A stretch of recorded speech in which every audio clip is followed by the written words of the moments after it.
Okay, so the issue of modern slavery. So some facts and figures just to kind of get to grips with kind of how big the issue is. So it's actually estimated that 40.3 million people worldwide are in modern slavery, and 24.9 million are in forced labor, and 15.4 million people are in forced marriages. Also, according to Hope for Justice, 40.3 million people in forced labor, sexual exploitation, domestic servitude, and forced marriage worldwide, and 150 billion made each year from forced labor, which is over £4,750 a second, which is absolutely crazy. So some national referral mechanism statistics for 2020 based on the referrals by gender and exploitation. So of the 10,613 potential victims referred in 2020, 26%, so 2,752 were female, and 74%, 7,826 were male. So I don't know how much you hear in regards to the kind of stereotype of it, but we kind of hear that it is a female issue, but actually we've got more males of 74% compared to female. Also, compared to 2019, males overall have increased as a proportion of all national referral mechanism referrals. So it was 68% in 2019, with child potential victims slightly driving this trend. For adult potential victims, we had 70%, so 3,540 were male, and 30%, so 1,538 were female.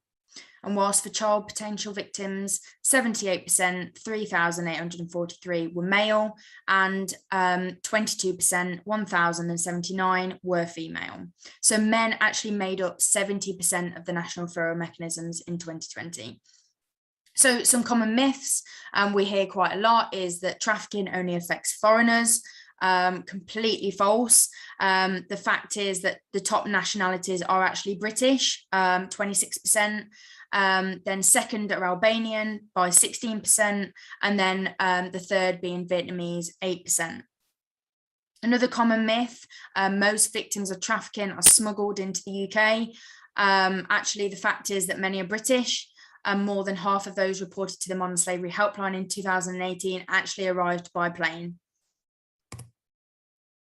So the Modern Slavery Act 2015 was brought in, and the key parts of this legislation covers kind of protection of victims, the transparency in supply chains, bringing in that duty to notify if somebody doesn't want to enter the national referral mechanism, focusing on an independent anti-slavery commissioner, and the human trafficking, including provision for the protection of victims.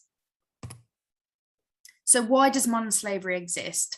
So the existence of modern slavery is super complex, and there's many themes, but they're not limited to these themes. So some common ones are economy, so globalization, consumerism, demand for low-cost goods and services. Also poverty, so that increased vulnerability to accepting deceptive offers, specifically if they can't get work in their home country, or if they're living in poor conditions in their home country, being the reason why they've come to the UK for a better life. Also vulnerability factors of the victim, so being if they've got drug and alcohol dependency, if they've got mental health issues. Also discrimination, so based on the caste, the race, the gender, and disability. And also high profit business for exploiters and traffickers. So human trafficking, so this involves the recruitment and movement to another state or within the same state for the purposes of exploitation. So this can include me moving an individual from my home to next door. It can be road to road, street to street. It doesn't have to be across a border. So a person may have initially consented to being moved for a job with the information they were presented with. However, it can be the case that they do not know the truth, and full extent of what they're actually consenting to. So victims of trafficking are subjected to various forms of exploitation, which can include domestic servitude, forced labor, sexual exploitation, criminal activity, so whether that be in the movement of drugs, begging and benefit fraud, also organ harvesting and forced marriage.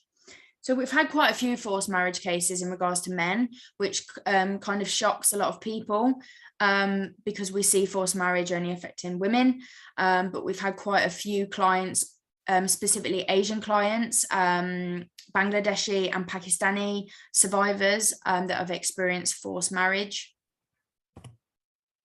So human trafficking, when decision makers are looking at national referral mechanisms, they will follow this specific criteria. Let me just move this bar out of the way. Ooh. So trafficking in persons. So with human trafficking, there has to be that 3 elements to meet the criteria for human trafficking. So it has to have an act, a means, and a purpose. So the act being recruitment, transportation, transfer, harboring, or receipt of persons. So it doesn't have to have every single one. It just has to have one out of each. And then you've got the means, which is by means of the threat or the use of force or other forms of coercion, abduction, fraud, deception, or the abuse of power or vulnerability, or of the giving or receiving of payments or benefits to achieve the consent of a person having control over another person for the purpose of exploitation. So again, this only needs one. And then the purpose has to be either sexual exploitation, forced labor, slavery, servitude, or the removal of organs. But slavery, servitude, and forced or compulsory labor only requires 2. So you do not need the act. So you do not need the movement. It just needs the means and the purpose. So a person may not have been trafficked, and may not have experienced an act of movement or recruitment to have experienced modern slavery.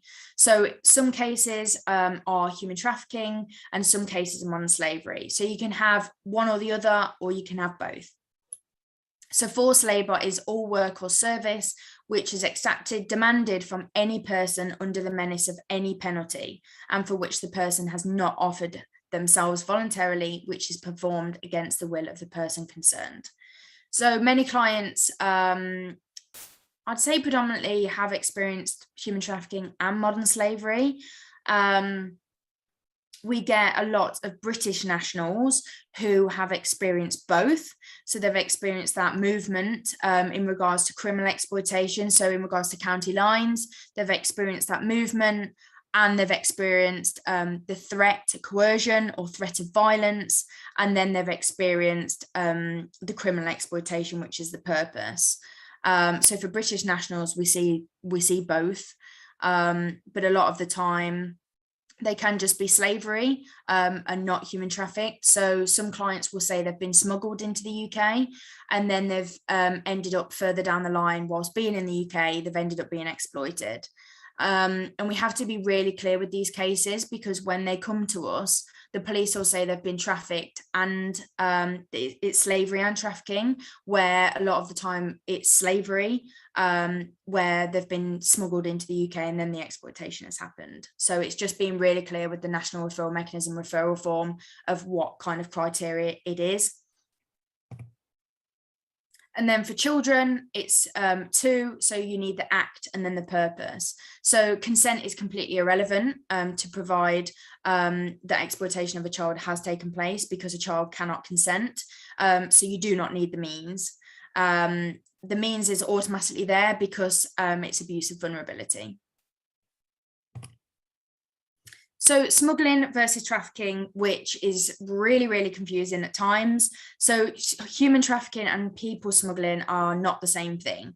So people smuggling is the illegal movement of people across international borders. The person generally pays a smuggler a fee, and when they arrive, they are free. There is no intention of exploitation for when they arrive in the UK. However, human trafficking is different. So the intention is to move a person for the purpose of exploitation, and there is no need to cross an international border. So how I always remember it is smuggling is a crime against the state, and trafficking is a crime against the individual. So that's just a much easier way to remember it.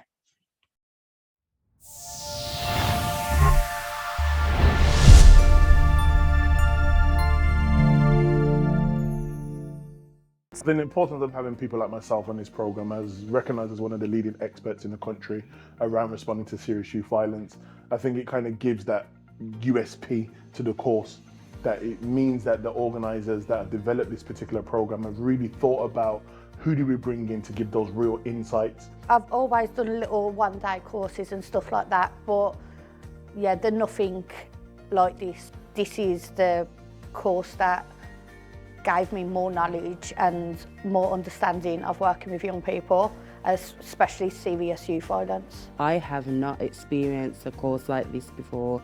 I've been to uni, I've studied criminology, had probably two good lecturers, but this course was just different. It was like, I actually looked forward to like what the topics were, how I can apply it and stuff like that, and it was like a little family. It ended up being like a little family, everyone helping out each other.